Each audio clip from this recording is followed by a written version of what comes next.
I'm sure all of you will have heard the Honorable Prime Minister speak last night to the nation. He laid out a vision, a comprehensive vision. And that vision was laid out after wide and deep consultation with several sections of our society. And these discussions were held at various levels, with various ministries, and also gradually taken up to the level of the Prime Minister's office, and the Prime Minister himself has been spending considerable time to make sure that the inputs obtained are given due consideration and they form a part of the package that's being given to the country.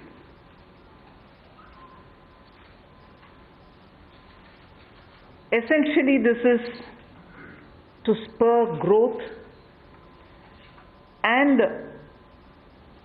to build a very self-reliant India. And that's where this whole initiative is called as Atmanirbhar Bharat Abhiyan. And the word Atmanirbhar India is the one which you will be hearing me say quite often. I know, coming from South India, a lot of people wondered what it actually meant. So for their benefit, I'll just say what it means in the 4 languages, subject of course to perfectionist corrections. Suya Sarbu Bharadam in Tamil, Suya Adharita in Telugu, Suyam Asarittan in Malayalam, and Swayam Avalambita in Kannada. Subject to correction, it may not be the perfect translation, but something to take it closer to what it means. So Atmanirbhar Bharat is what we are talking about. And you heard the Prime Minister clearly say that this is going to be resting on 5 important pillars. 5 important pillars: the economy, infrastructure, technology-driven systems, demography, and demand. So if these are the 5 pillars on which we are trying to build Atmanirbhar Bharat, the focus obviously will be what can be defined as the factors of production in today's language. Factors of production, all of us know that we've been hearing it: land, labor, capital, and enterprise.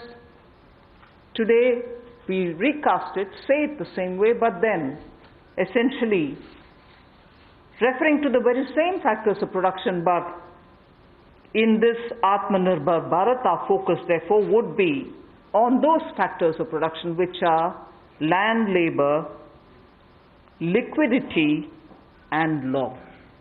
So essentially it addresses issues of ease of doing businesses, ease of doing compliance and regulations being due diligence observed, and so on. And in this, the intention is to build brands. Intention is also to take local brands, and build them to a global level. So there is a global value chain integration also as a part of this vision which the Prime Minister has put before us. Certainly when he says Atmanirbhar Bharat, it is not to look inwards and cut India to become an isolationist country. It certainly talks about a confident India which can rest on its strengths and also be able to contribute to the globe, the way in which the Prime Minister rightly pointed out.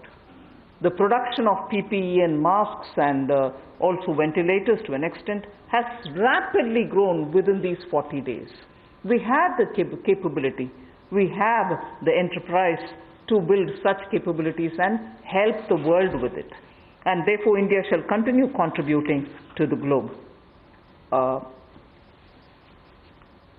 You've also been seeing, I'm moving away from Prime Minister's last night's speech, you've been seeing that the government being led by Prime Minister Modi, even in 2014-19 regime, was a listening, was a sensitive, and also was a responding government. And that is why I list before you the various reform-driven steps which have been successfully taken. It's important for us to recall that now, even as we talk about building a new India, building an India which is going to be Atmanirbhar. If I were to group them into different categories and list out what has been done by this government, even in between 2014 and 19, if you were to talk about the poor, we had the Dbt Based Reforms, based on which today, as we look at the migrants, look at the poor, look at the lockdown in their lives and the impact it has made in their lives, the DBT enabled us to directly put money into their accounts, and they didn't even have to go to the bank to collect it. The bank mitras were able to come and deliver the money, and therefore that reform based on Jandan accounts, based on Aadhaar, and based on mobile technology has brought a revolution in this country, which many countries do recall now, and many of them are not able to do it, although India is able to do it. So for the poor, the DBT, the micro insurance schemes, PM Awas Yojana, Ujjwala Yojana, again something which has made it possible for people to have free cooking gas in the last 3 months. It wouldn't have been possible to reach out to the poor to have their cooking gas given unless the Ujjwala scheme was so successfully implemented. Swachh Bharat Abhiyan and Ayushman Bharat. And therefore for the poor, during the last tenure, the several schemes which benefited were all reform driven. If I were to talk about agriculture in the same spirit, PM Fasal Bima Yojana, PM Kisan Yojana, which again has come off handy, that we were able to front load the money to the Kisan during this lockdown. Otherwise it wouldn't have been possible. Creating new fisheries department, Krishi Sinchai Yojana, were all aimed at bringing reform in agriculture. Similarly, talking of business and also trying to bring in better business environment. PSB cleanups happened, public sector banks cleanup, after a heavy load of phone banking resulting in NPAs. Public sector banks recapitalization, FDI liberalization, ease of doing business reforms, which were taken down to the third level of administration governance, IBC reforms, GST reforms, and today because of the GST reforms, you're able to see what impact lockdown is having on small and medium businesses. And finally, reforms in other areas, very quickly to recall. National Highway Authority, the TOT plans, the airport privatizations, power sector reforms, which resulted in India becoming a power surplus country from shortages always. 175 gigawatts of solar targets out of 86 gigawatt has already been achieved out of that number. And cleaning up of the coal mine sector. These are all things which I would want to recall here before we talk about what we are offering in the Atmanirbhar Bharat. This is the foundation.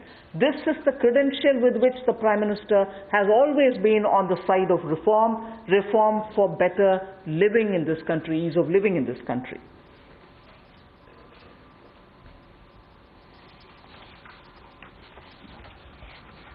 नमस्कार। कोविड-19 में देश और दुनिया के सामने बहुत सारे संकट खड़े किए और इन चुनौतियों के समय में भी भारत के यशस्वी प्रधानमंत्री आदरणीय मोदी जी अवसर देखते हैं और कहीं ना कहीं पिछले कल का उनका जो देश के प्रति संबोधन था उसमें स्पष्ट तौर पर दिखता है कि आत्मनिर्भर भारत बनाने के लिए ये जो संकल्प उन्होंने लिया है, ये जो सोच अपनी देश के सामने रखी है, इसने एक नई ऊर्जा देशवासियों में भर दी है। जहां अपने घरों तक सीमित थे लोग, आज वो आत्मनिर्भर भारत बनाने के इस संकल्प में जुड़ने जा रहा है और संकट में अवसर देख रहा है। और शायद यही कारण है कि दुनिया के मुकाबले अगर भारत का देखा जाए तो इस लड़ाई में बहुत अच्छे कदम रहे। यहाँ तक कि दुनिया भर के देशों में दवाइयाँ तक पहुँचाने का भी संकट के समय में अगर किसी ने काम किया तो भारत की दवाइयों की कंपनियों ने किया, जिसमें भारत को बहुत प्रशंसा भी मिली है। यही नहीं, सबसे पहले कोविड-19 को चलते मोदी सरकार ने जो पहला कदम उठाया वो प्रधानमंत्री गरीब कल्याण योजना के रूप में लेकर आए कि देश के गरीब को भूखा ना रहना पड़े, उसको कोई दुख तकलीफ ना हो। और 1,70,000 करोड़ का ये पैकेज माननीय वित्त मंत्री जी ने आप सबके सामने रखा था। और यही नहीं, कंप्लायंस की कोई दिक्कत ना हो कि आपको कानूनी तौर पर वैधानिक रूप से कोई जो नियमों का पालन कर रहा है उसमें आप रह ना जाएं, तो उसकी भी छूट 3 महीने का मॉरेटोरियम पीरियड आपको दिया गया। फिर आरबीआई के माध्यम से भी घोषणाएं हुई जिसमें लिक्विडिटी का फायदा आप सबको मिला, देश के करोड़ों लोगों को। तो मेरा मानना यह है कि रिफॉर्म्स की जब माननीय प्रधानमंत्री जी बात करते हैं कि आत्मनिर्भर भारत हमने बनाना है, तो उसके 5 स्तंभ की उन्होंने बात की है, 5 पिलर्स की बात की है, जिसके विस्तार में उल्लेख माननीय वित्त मंत्री जी ने किया है। मैं एक बात इसमें और कहना चाहता हूं कि ये जो हम इकोनॉमी की बात करते हैं, अर्थव्यवस्था की बात करते हैं, पहला स्तंभ आधारभूत ढांचा हमारा ऐसा हो जो आधुनिक हो। और यही नहीं, हमारे सिस्टम जो है वो 21वीं शताब्दी में हमें विश्व गुरु बना सकें, उस लायक हम बनाएं। वाइब्रेंट डेमोग्राफी की हम बात करते हैं, युवा शक्ति को हम राष्ट्र शक्ति और राष्ट्र निर्माण के रूप में लगाएं और उनका लाभ उठाएं। और डिमांड को कैसे बढ़ाना है और डिमांड सप्लाई चेन का समन्वय कैसे बना रहे और अर्थव्यवस्था आगे और कैसे बढ़े, इसके इस्तेमाल को करने की भी जरूरत है। बोल्ड रिफॉर्म्स का पूरा लेखा जोखा माननीय वित्त मंत्री जी ने पिछले 6 वर्षों का दिया है। मैं यही कहूंगा, बड़े निर्णय करने के लिए मोदी जी जाने जाते हैं। चाहे वो गुजरात में आए भूकंप के समय वापस कच्छ को खड़े करने की बात हो, या आज के संकट के समय भारत में पीपीई और मास्क के निर्माण की बात हो। और कहीं ना कहीं यही सोच भारत को आत्मनिर्भर भारत बनाने जा रही है।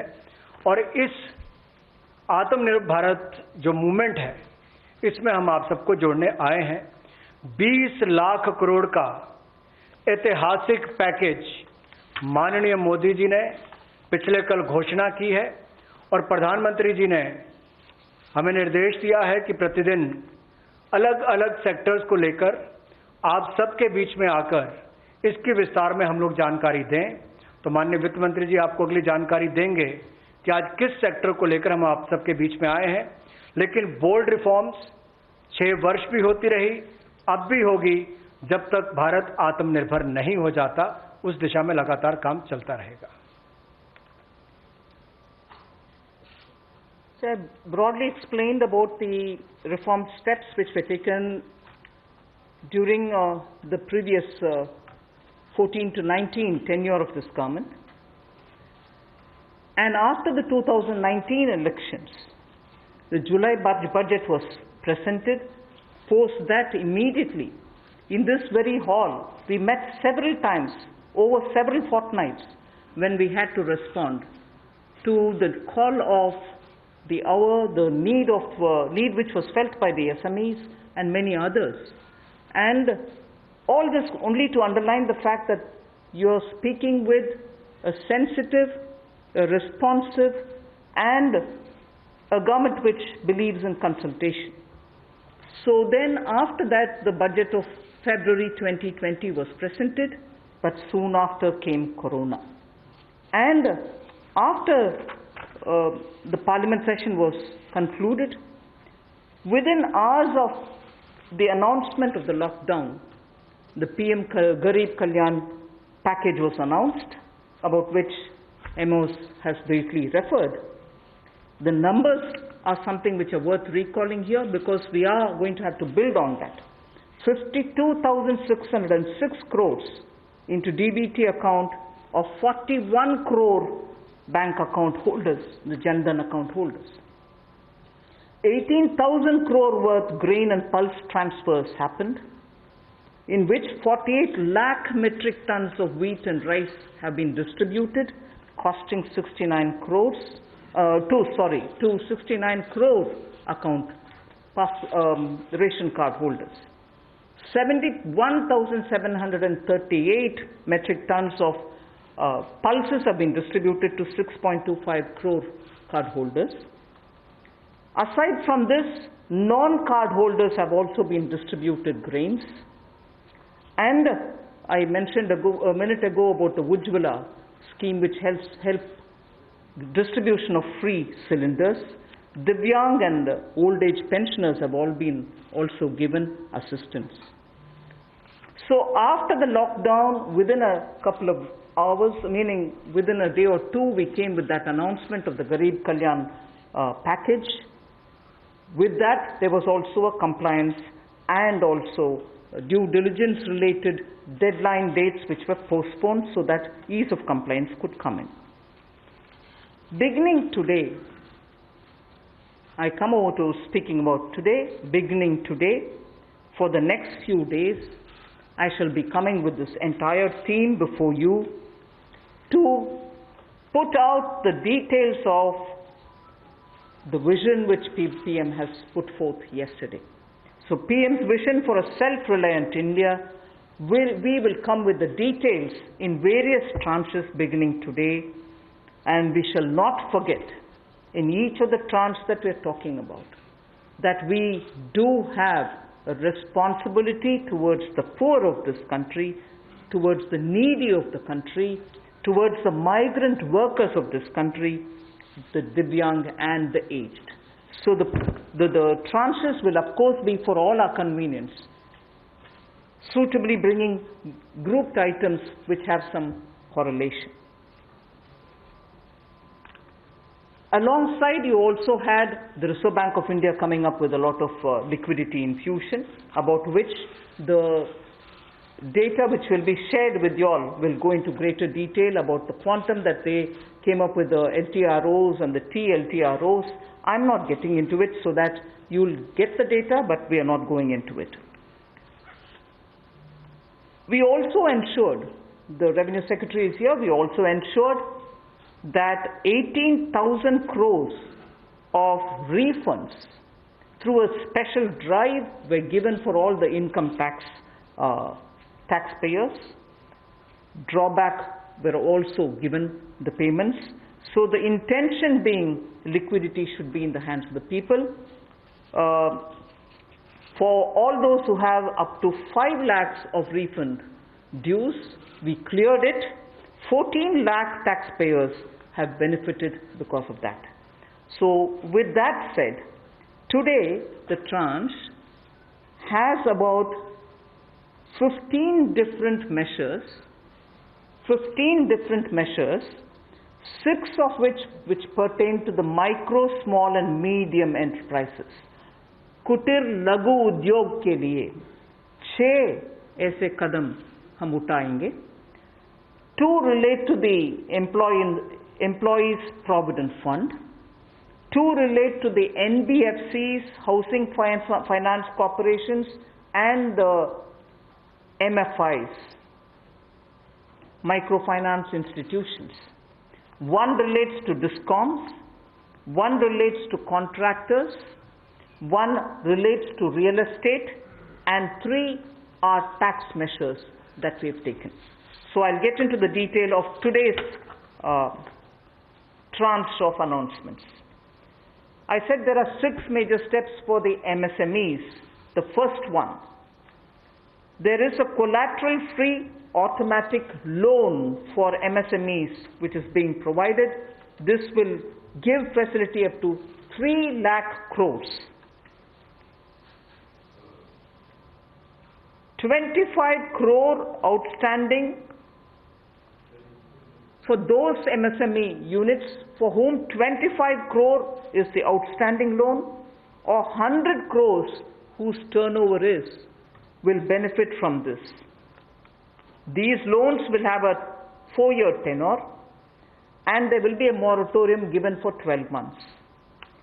These are going to be 100% credit guaranteed over as a cover given to banks and NBFCs on principal and interest. So this is going to be available till 31st October 2020. There are no guarantee fees, no fresh collaterals required. So I guess this will benefit 45 lakh units so that they can resume their business activity and also safeguard jobs.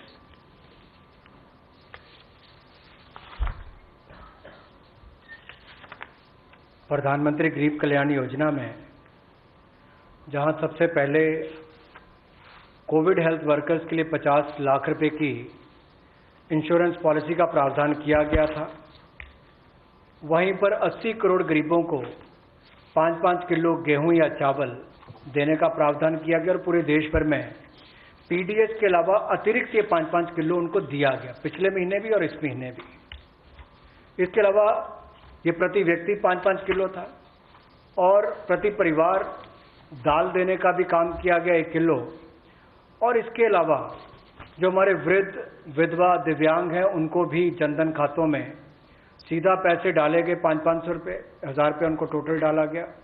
इसके अलावा जो 20.5 करोड़ जनधन योजना खाता धारक थे, ऐसे 41 करोड़ खातों में भी 52,606 करोड़ रुपया अब तक ट्रांसफर कर दिया गया है। 8 करोड़ उज्ज्वला योजना के जो उपभोक्ता हैं उनको मुफ्त में 3 महीने एक सिलेंडर देने की बात हुई थी, जब तक उनको सिलेंडर की आवश्यकता है। उसकी प्रक्रिया भी शुरू हो गई और दे भी दिए गए।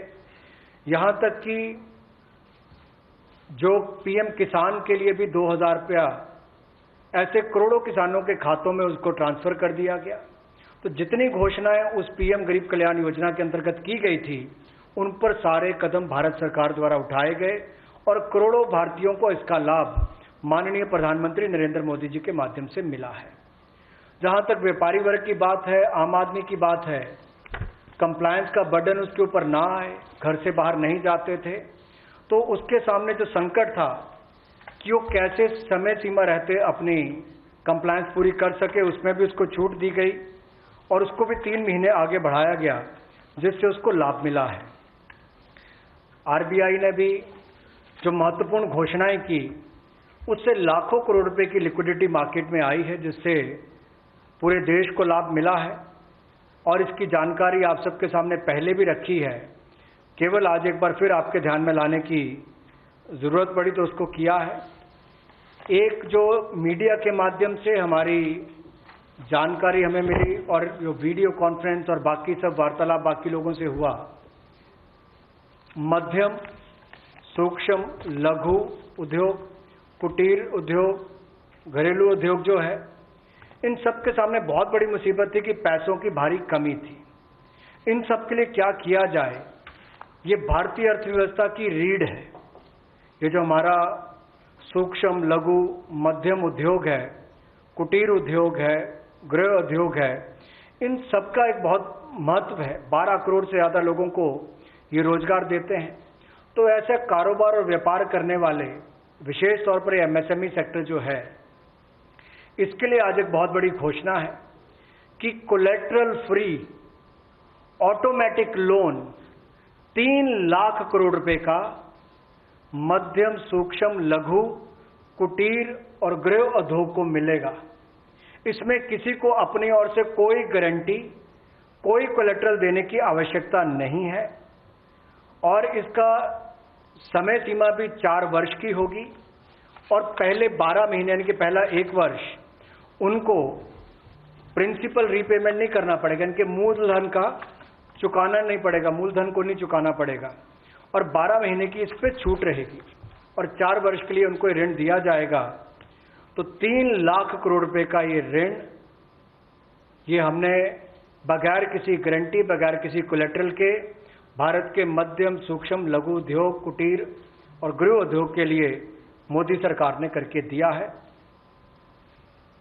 I just move to the next one, which is about a 20,000 crore subordinate debt proposition which we are bringing. If the earlier one, which was just now explained by the MOS, was for standard MSMEs who, because of lockdown, couldn't move forward because they didn't have money, they didn't have cash coming in.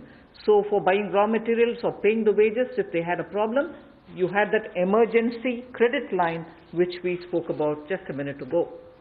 Now I come to talking about subordinate debt through which we want to infuse about 20,000 crores.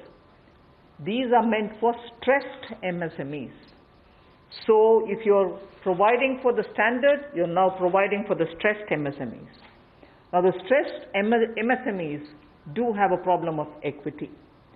So for them, through a subordinate debt provision, we want to provide about 20,000 crore liquidity. 2 lakh MSMEs are likely to benefit from this.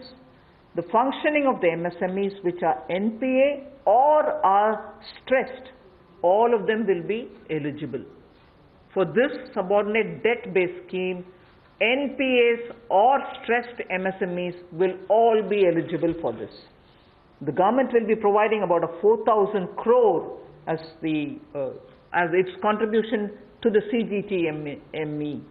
MSE, the Credit Guarantee Trust, and they will be then able to provide the partial credit guarantee support to the banks, as a result of which stressed and NPA MSMEs will immediately benefit. तनाव में जो सूक्ष्म, लघु, मध्यम उद्योग या कुटीर या गृह उद्योग हैं, उनकी इन परिस्थितियों को देखकर गौण कर्ज या अधीनस्थ ऋण के रूप में 20,000 करोड़ रुपए का प्रावधान इन स्ट्रेस्ड एमएसएमईज के लिए किया गया है, ताकि इनकी जो कमी आती थी उस कमी को दूर किया जा सके। लगभग 2 लाख से ज़्यादा मध्यम, लघु, सूक्ष्म, कुटीर उद्योग को लाभ मिलने वाला है और ये 20,000 करोड़ का गौण ऋण ये तनाव वाली एमएसएमईज को दिया जाएगा। The next of the MSME linked steps that we are taking, this is the third. There is a fund of fund being created for infusing about 50,000 crore as equity into the MSMEs. This will benefit those MSMEs who have the potential and who are viable. So we spoke about those who are standard, we spoke about those who are NPAs and stressed. Now I'm talking about MSMEs who may be doing viable business and who need hand-holding because of the situation thanks to the COVID. So this fund of fund with a corpus of 10,000 crores through mother fund and daughter fund framework will be able to provide the growth potential MSMEs greater support, and this we think will help MSMEs to expand their capacities, and this will also encourage them eventually to get listed in the markets which they can choose. जो मध्यम, लघु, सूक्ष्म उद्योग अच्छा कर रहे हैं, विस्तार करना चाहते हैं, आगे बढ़ना चाहते हैं, लेकिन उनके आकार को बढ़ाने की, क्षमता को बढ़ाने की सुविधाएं नहीं मिल पाती थी, तो उसके लिए फंड्स ऑफ फंड्स का प्रावधान किया गया है और इस फंड्स ऑफ फंड्स के माध्यम से 50,000 करोड़ की इक्विटी इन्फ्यूजन होगी, ये हम करने जा रहे हैं। इससे इन सभी मध्यम लघु सूक्ष्म उद्योगों को अपना आकार और क्षमता बढ़ाने का अवसर मिलेगा। The next one is something which all of us have been waiting for a long time, about the definition of MSMEs. I'm sure you heard from several sources that this discussion has been going on. We have now come to a stage where we can happily announce that the definition being changed is being changed in favor of the MSMEs. Because there was always this fear in very successful MSMEs also, that if they outgrow the size of what is defined as an MSME, they'll lose the benefits that they get as an MSME itself. So outgrowing this definition meant outgrowing and going out of receiving benefits. Therefore, MSMEs preferred to remain within the definition rather than grow. Now what we are coming with is a change in the definition of MSME so that they need not worry about growing in size.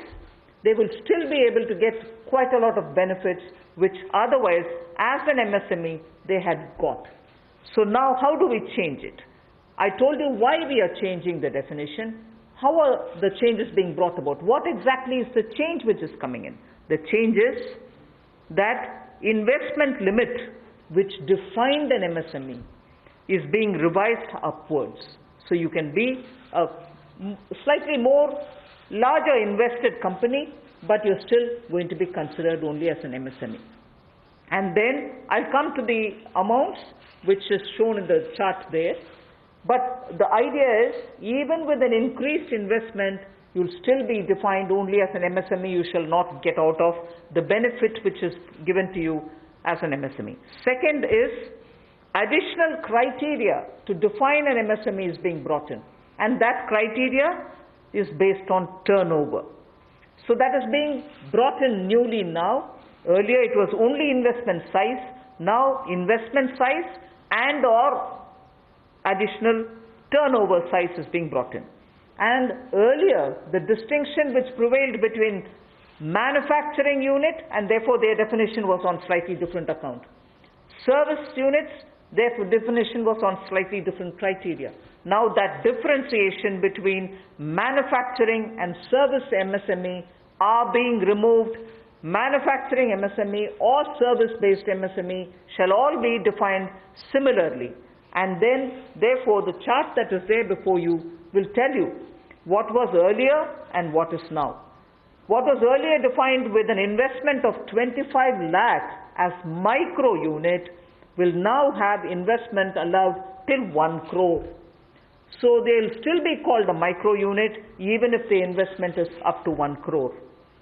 Now, in that, service investments of 10 lakhs were called as micro earlier. Now, because the distinction is removed, service also will have the benefit of being called a micro unit even if the investment is 1 crore. Over and above it, I did say that in addition to investment as a definitional criteria, we are bringing in the criteria of turnover also. So now your investment can be up to 1 crore and your turnover can be up to 5 crore. You shall be called as micro. This or that. Your investment can be 1 crore and your turnover can be 5 crore. Up to 5 crore, you will be micro enterprise. And so on. So small will be up to 5 crore, manufacturing enterprise.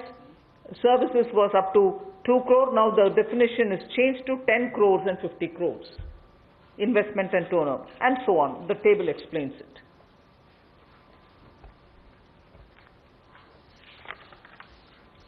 सूक्ष्म लघु मध्यम उद्योग में इसकी परिभाषा में कम दहलीज होने के कारण ये लगातार संकट रहता था कि अगर हम इससे बाहर जाएंगे तो हमें जो हमारे बेनिफिट्स मिलते हैं, लाभ मिलते हैं, उससे हाथ धोना पड़ेगा।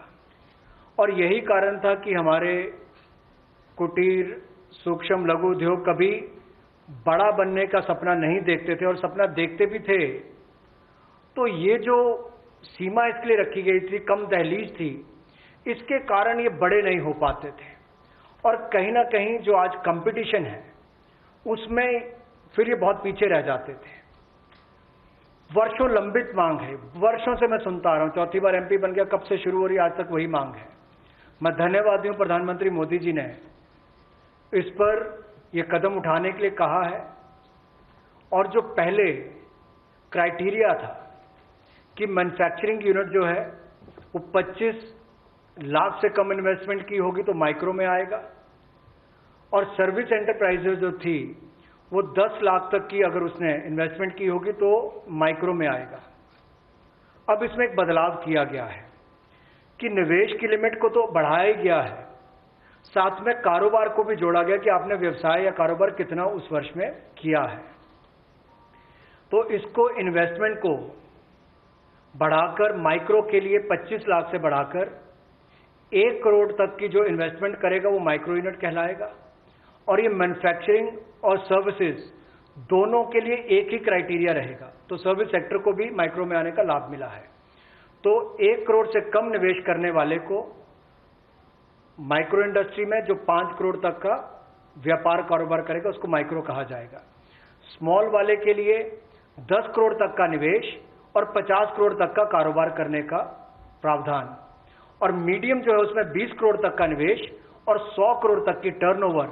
तो आप कल्पना कीजिए कि कल तक जो शायद मीडियम वाले के लिए आता था वो आज आपके स्मॉल वाले के लिए भी उससे बेहतर ऑप्शंस आकर खड़ी हो गई।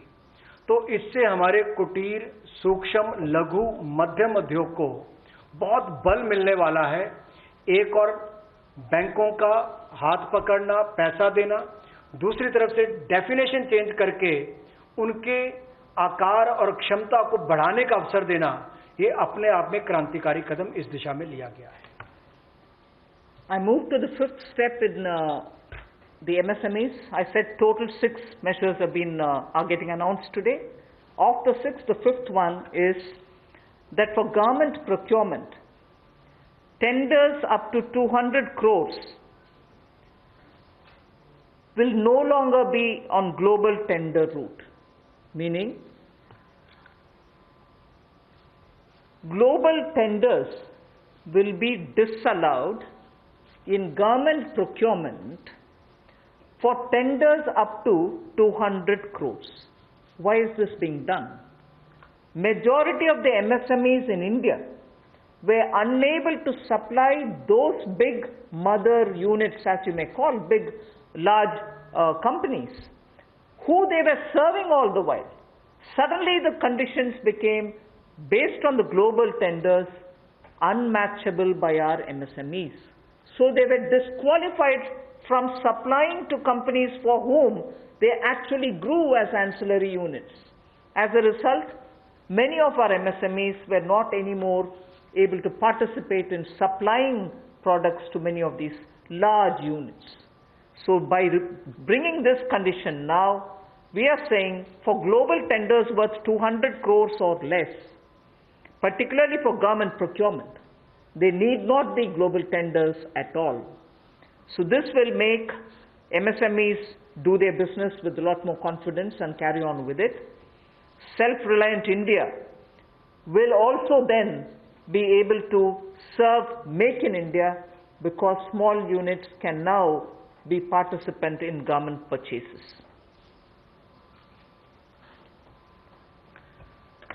पिछली 2 स्लाइड्स में भी आपने देखा होगा कि कुटीर, सूक्ष्म, लघु, मध्यम उद्योग के लिए जो बड़े कदम उठाए गए हैं, 3 लाख करोड़ के कोलैटरल फ्री और कोई नई गारंटी दिए बिना एक और से ऋण उपलब्ध करवाना, उसके अलावा जो बाकी कदम उठाए गए और उनकी परिभाषा बदलने का काम भी किया गया, तो ये कदम उससे एक और स्तर ऊपर है कि ये सब बदलने के बाद उनको कामकाज जब मिले तो कंपटीशन में कहीं ना कहीं अनफेयरनेस जो होती थी उसमें हमारे लोकल उद्योग वो पीछे रह जाते थे। तो लोकल को बल, लोकल से ग्लोबल तक जाने की बात जो कल तक प्रधानमंत्री जी ने कही, उसी दिशा में एक ये कदम है।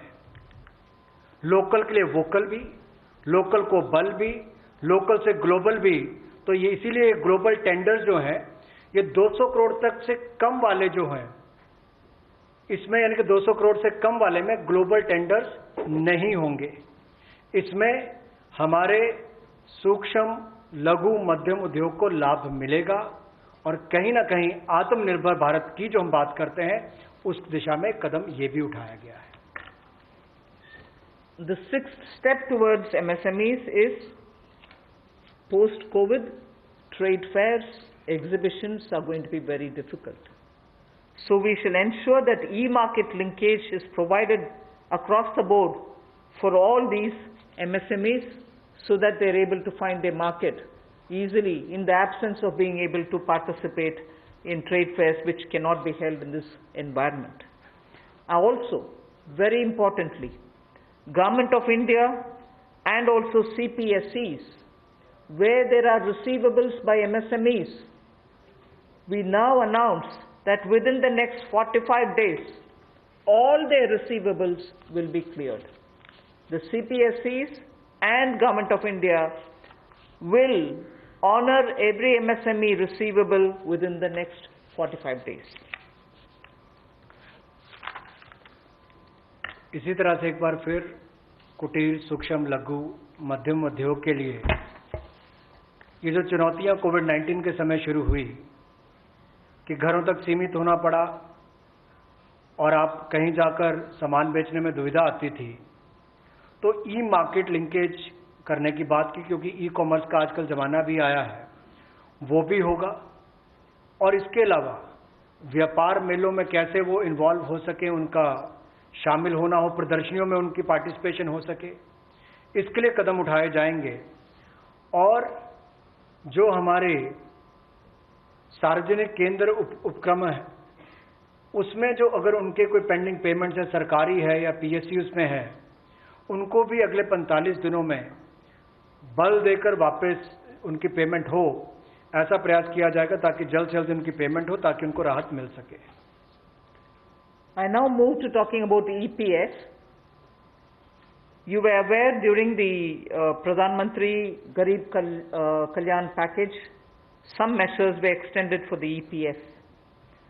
In that, we had said units which have 100 workers, 90% of whom are earning less than 15,000 rupees, will be able to draw from their EPF from the funds because they needed money in their hands. We have now, and for the 3 months, the payment of EPF also was given relaxation. What I would now like to say before you is liquidity relief is being given for all EPF establishments. In this, 12% which is paid by the employer and 12% by the employee contribution. We extend the support which Government of India gave for another 3 months. We had given it for March, April, and May up to May 2020. The payments were made into their eligible accounts by Government of India for March, April, and May. Nearly 3.6 lakh establishments benefited from this. Liquidity relief of 2,500 crores to 72.22 lakh employees is now being proposed to be provided by extending this contribution for the next 3 months also. June, July, and August 2020, the EPF contribution will be paid by Government of India, and this shall provide 2,500 crore liquidity support. So what was given earlier for March, April, and May is now being extended for another 3 months, which will be June, July, and August, and therefore we shall be infusing 2,500 crore liquidity, and 72.22 lakh employees will benefit from it. 1,70,000 crore के प्रधानमंत्री गरीब कल्याण package में एक सुविधा दी गई थी कि EPF जो है प्रोविडेंट फंड जो है वो 12% जो कर्मचारी उसका भी और जो नौकरी देने वाला उसका भी 12% भारत सरकार देगी। और ये पहले 3 महीनों के लिए हमने किया था, जिसकी भुगतान कर भी दिया गया पहले 2 महीनों के लिए, और इसको अगले 3 महीने और बढ़ा दिया जाएगा। इसका प्रावधान भी जून, जुलाई और अगस्त के लिए कर दिया गया है। 3,67,000 ऐसी संस्थाओं के 72,22,000 ऐसे कर्मचारियों को इसका लाभ मिलेगा, जब कर्मचारी का 12% हिस्सा भी और नियोक्ता जो नौकरी देने वाला है उसका 12% हिस्सा भी भारत सरकार देगी, और ये कुल मिलाकर 2500 करोड़ के लगभग का लाभ इनको मिलेगा। The next on EPF again, in order to provide more take-home salary for the employees and also to give relief to employers in the payment of PF for those which have not been covered under the earlier description, which is if you have 100 employees, 90% of whom are drawing less than 15,000, we announced a scheme earlier, which I'm extending for another 3 months. That's what was announced a minute ago. The second one in EPF now is the Statutory Pf Contribution for those who are not covered in the earlier one is being reduced from 12% to 10%. So for the next 3 months, employers need to pay only 10% and not 12% so that they will have some more money in their hands. However, for the central public sector enterprises and for state PSUs, we will continue to pay 12%. So this reduction is not for the government. However, government employees government employer still pays 12%. But employees in these public sector undertakings will be given the advantage of paying only 10%. So a liquidity relief of 6,750 crores for both the employee and employer will be available for the next 3 months.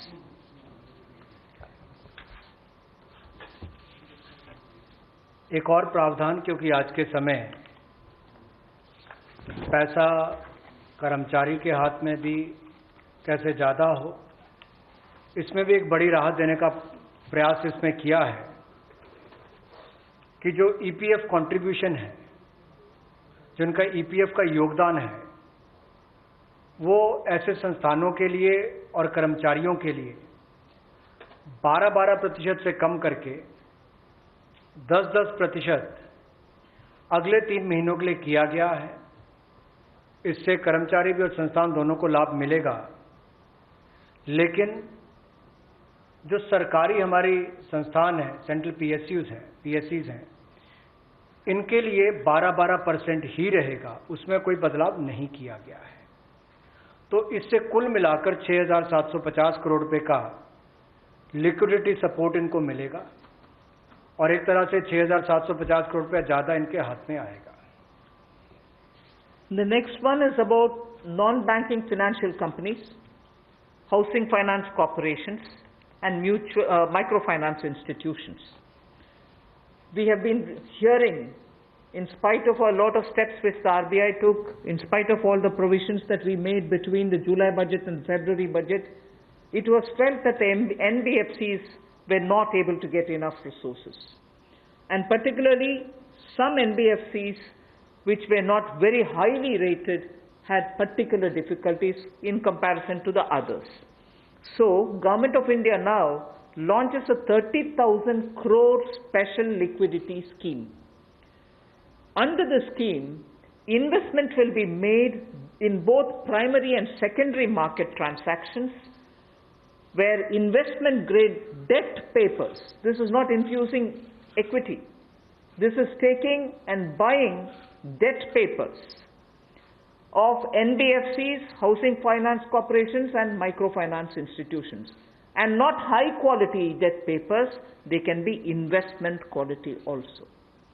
So this we expect will have an impact on those struggling NBFCs who need money to carry on with business, and these NBFCs are also those who have been funding MSMEs So in order for these NBFCs to keep their network of MSMEs served, this infusion is absolutely necessary.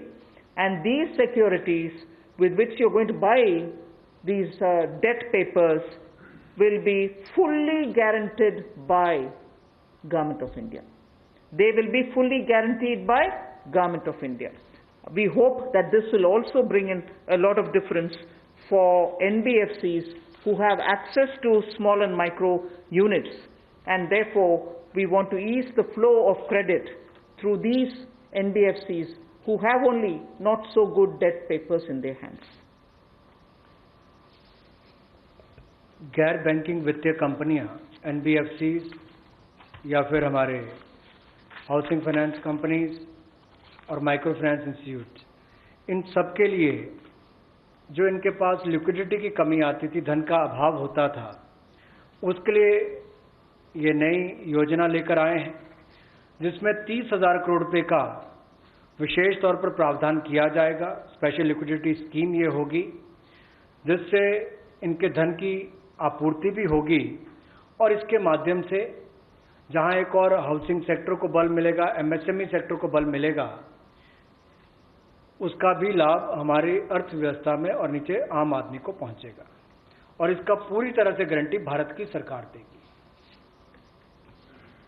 The next facility also for the NBFCs is to give 45,000 crore liquidity infusion through a partial credit guarantee scheme for the NBFCs in particular. This is an existing scheme, but we are expanding its scope.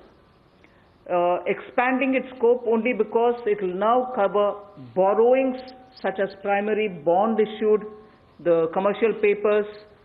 So all these will constitute the liability side of the balance sheet, but we are getting into that area also. But in this case, as different from the previous one, 20%, the first 20% loss alone will be borne by the guarantor, which is Government of India. The first 20% loss. So in this again, AA rated papers below and also below that will all be included. Even unrated papers will be eligible for investment. This we think will help many of the microfinance institutions, and with this, if money goes into their hands, even based on unrated papers, we guess they will have liquidity to reach out to the MSMEs who may be in the far-flung areas. जहां पहली 30,000 करोड़ की liquidity guarantee scheme लेकर आए थे,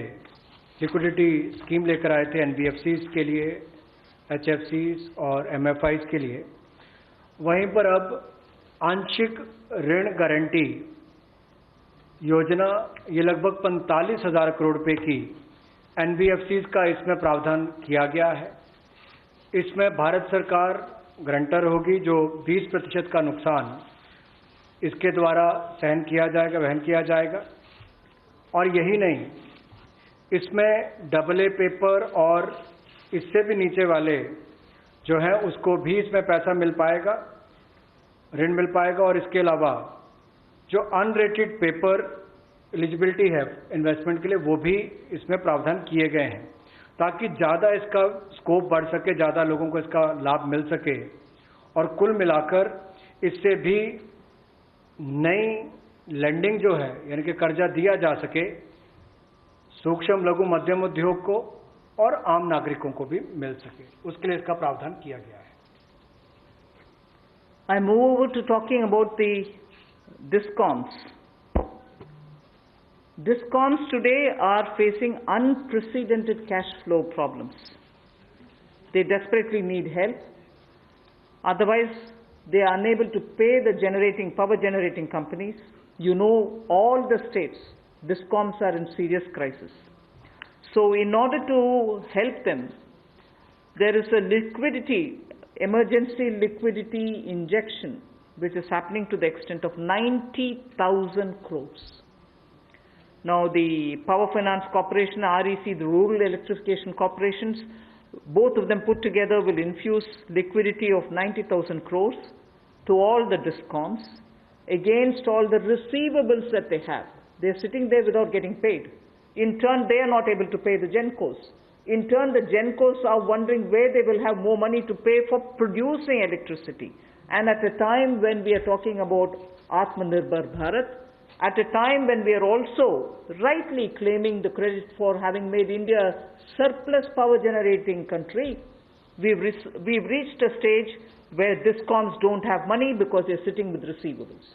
So we are now making a provision, a one-time provision for PFCs and RECs to infuse that money into the DISCOMs against their receivables, and who in turn, this will be done with the state issuing guarantees. The guarantee, the amount which is being infused on guarantees being given by states. Now, obviously, having received that infusion of money, the DISCOMs will pay the Gencos. Gencos in turn will clear their dues and keep the cycle moving. Now, what does this do to the customer? The customer, we want the benefit to be passed on to the customer. We are in fact telling the central public sector generation companies that they shall give rebate to those DISCOMs which shall pass these benefits to the final customer. So we are making it clear to the central public sector generation companies that on receiving the money from the DISCOMs, they should be able to pass it on again back to the consumers. So this is a one-time infusion of liquidity for cash desperate DISCOMs.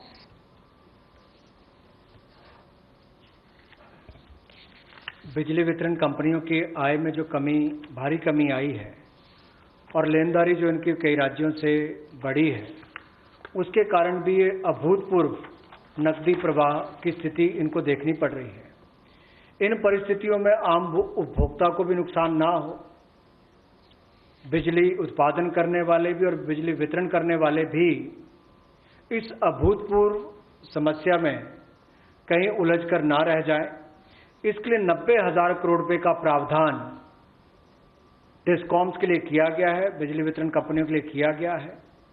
और ये 90,000 करोड़ रुपया जो बिजली वितरण कंपनियों को दिया जाएगा, वो पावर फाइनेंस कॉरपोरेशन और रूरल इलेक्ट्रिफिकेशन कॉरपोरेशन के माध्यम से दिया जाएगा।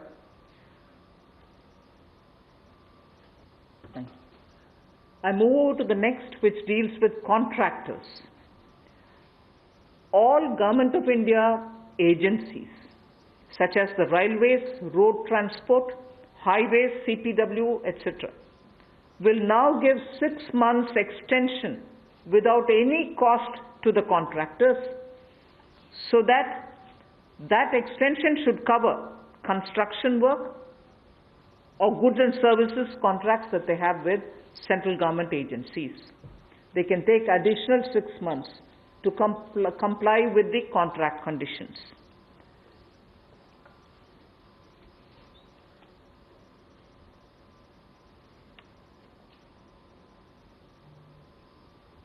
I didn't get it. Up to 6 months. So the extension is up to 6 months, is what I'm being told. Okay. Covers construction. This shall cover construction work or cover even goods and services contracts. It will also cover completion of works and intermediate milestones that they may have. This will also cover and extend concessional period which is given in PPP contracts. So even the concessional periods will get extended up to 6 months. And in order to facilitate greater liquidity which they can obtain, government agencies will partially release bank guarantees to the extent of the partially completed contracts. So if a particular contract is completed to some extent and not fully, to that some extent the partial bank guarantee will also be released so that the cash flow will improve. जहां एक और पहले 200 करोड़ तक के tenders global नहीं होंगे, एक वो राहत दी गई। अब उसके बाद जो अभी काम हमारे कॉन्ट्रैक्टर्स कर रहे हैं देश भर में, चाहे वो रेलवेज का हो, सड़कों का हो, हाईवेज का हो, सेंट्रल पब्लिक वर्क्स का हो, अलग अलग डिपार्टमेंट्स के हों, क्योंकि कोविड के कारण ये समस्या खड़ी हुई, तब उनको 3 महीने से ज़्यादा 6 महीने तक की राहत इसमें दी जा सकती है एक्सटेंशन के रूप में, ताकि उनको कोई खामियाजा ना भुगतना पड़े। और जो ऑब्लिगेशंस थी उनकी, उसके कारण दिक्कत आ सकती थी, इसलिए प्रावधान किया गया है ताकि मुकदमेबाजी या बाकी सब ना हो और मानसिक रूप से भी ठीक रहे और अच्छा काम करके समय पर पूरा कर सकें। तो 6 महीने तक की इनको राहत दी गई। और यही नहीं, जो पीपीपी कॉन्ट्रैक्ट है उसमें भी जो कंसेशन पीरियड है उसमें भी ये राहत 6 महीने तक की दी जा सकती है, पर मैक्सिमम जो है 6 महीने तक हो सकता है। केस टू केस मैटर करेगा। और जो सिक्योरिटी दी जाती थी पार्शियल, उसको रिलीज किया जा सकता है आंशिक रूप से। मान लीजिए मैं कोई ठेका लिया है, 70% किसी ने काम किया और उसके एवज में उसकी आंशिक रूप से वो बैंक गारंटी को वापस किया जा सकता है, ताकि उसके पास और लिक्विडिटी और काम करने के लिए आ सके। एक बहुत बड़ी राहत इस तरह से कॉन्ट्रैक्टर्स को भी देश भर में देने का एक प्रावधान किया है। 80% की होगा तो उसके अनुसार, 60% की होगा तो उसके अनुसार, लेकिन कुल मिलाकर उसके पास पैसा ज्यादा आए ताकि वो कामकाज में उसको कहीं दिक्कत ना आए। I've come to the last two of today's announcements. One relate to the real estate, which is what I'm doing now. The next has direct taxation related reliefs, which has 3 different aspects. So the last two, one is on the real estate and the next is on the taxation. In the real estate matter, the Urban Development Ministry shall issue advisory to the states and the union territories so that the regulatory authorities are given clear picture that they can treat the COVID-19 period as an event where you can invoke the force measure. In other words, they can treat it as an act of God, and to that extent be flexible about the execution of the contract signed.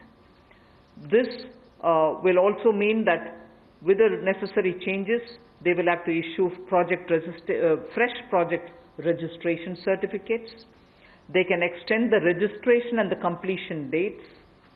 Suo motu, they can do it by 6 months for all registered projects, expiring on or before 25th March 2020.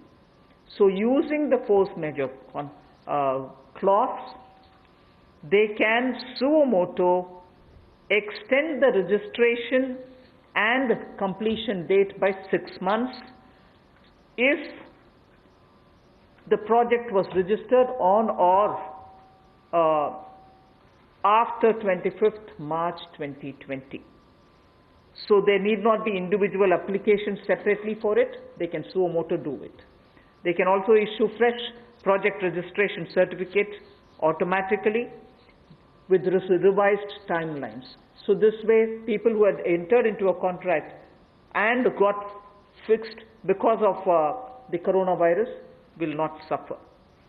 These measures, we think, will de-stress developers, and real estate industry, which is already in difficulty, will benefit with the new timelines. कोविड-19 का प्रभाव हमारे real estate projects पर भी पड़ा होगा, और इसके लिए ही ministry of housing and urban development ये राज्य की सरकारों को और यूटीज को एडवाइस भी करेगी कि उनकी जो रेगुलेटरी अथॉरिटीज़ हैं वो एक प्रावधान करें कि जो रजिस्ट्रेशन और कंप्लीशन डेट है उसको सुओ मोटो 6 महीने तक आगे बढ़ा दिया जाए, और इसकी जो 25 मार्च तक जो एक्सपायरी डेट थी यानी कि उसको 6 महीने तक आगे बढ़ा दिया जाए, और इसमें कोई इंडिविजुअल एप्लीकेशंस मंगवाने की आवश्यकता नहीं है। जो 25 मार्च तक थी उसको वैसे ही 6 महीने तक का आगे विस्तार कर दिया जाए, उसको आगे अवधि को आगे बढ़ा दिया जाए। रेगुलेटरी अथॉरिटीज़ को भी यही अनुरोध किया गया है, और इसमें ministry of housing and urban affairs के माध्यम से जाएगा कि 3 महीने तक पीरियड उसको भी आगे बढ़ा दिया जाए और जो फ्रेश प्रोजेक्ट रजिस्ट्रेशन सर्टिफिकेट्स हैं वो भी रिवाइज टाइमलाइंस के साथ दे दिए जाएं। तो इसी तरह से रेरा के अंतर्गत जो टाइमलाइंस है उसको आगे बढ़ाने की जो बात कही गई है इसमें विस्तार में कही गई।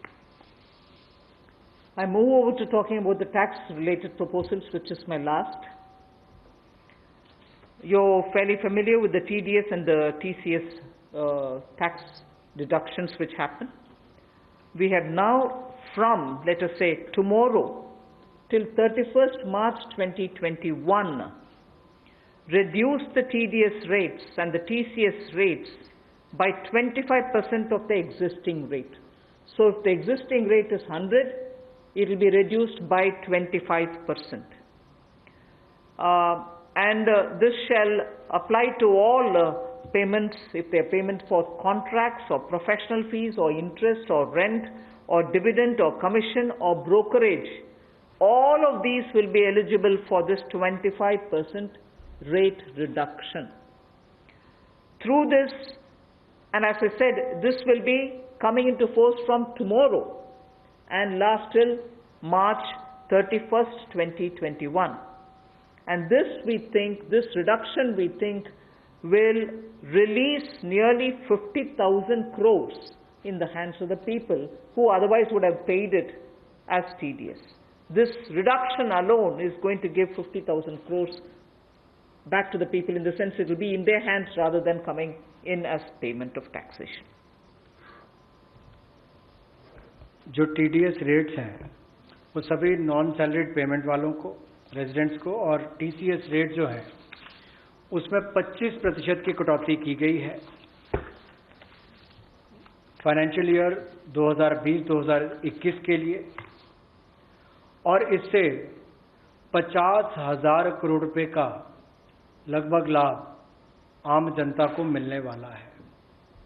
यानी कि अगर मेरा 100 रुपया बनता था तो मैं 100 रुपये की बजाय अब 75 रुपये दूंगा, और उसमें 25% की कटौती की गई है। तो एक बहुत बड़ी राहत गैर वेतनभोगी इन सबके लिए, non salaried payment to residents, इनके लिए की गई है। The next is a set of dates which are getting extended for direct tax, some of the measures that we are taking.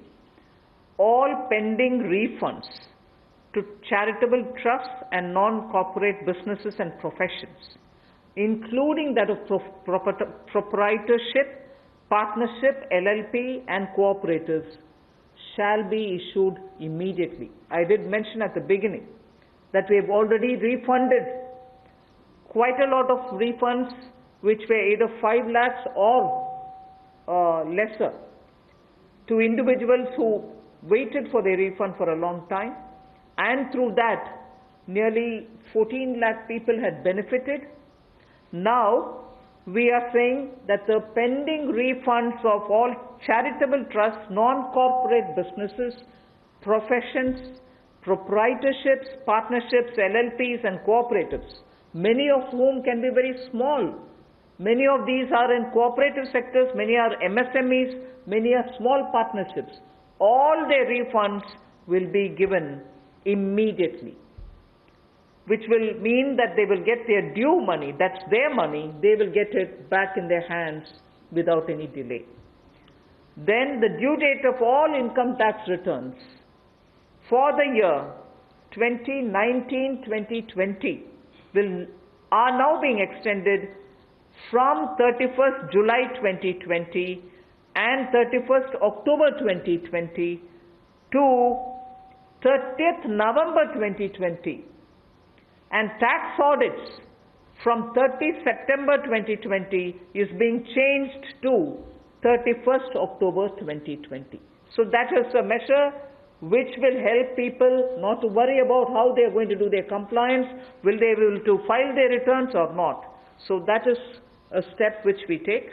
And the last one, which also is a taxation related measure, is the date of assessments getting barred, because assessment time gets barred with a certain date. We are conscious of it, we have taken cognizance of it, so we are saying date of assessments getting barred as on 30th September 2020 is now being extended to 31st December 2020. So 3 months extension is being given so that date of assessment doesn't get barred as of September 2020, it can wait till December 2020. And also, those getting barred on 31st March 2021, we are saying this in advance, those getting barred as of 31st March 2021 are being extended to 30th September 2021. There are clear now, again 6 months extension for those March. We are telling that in advance.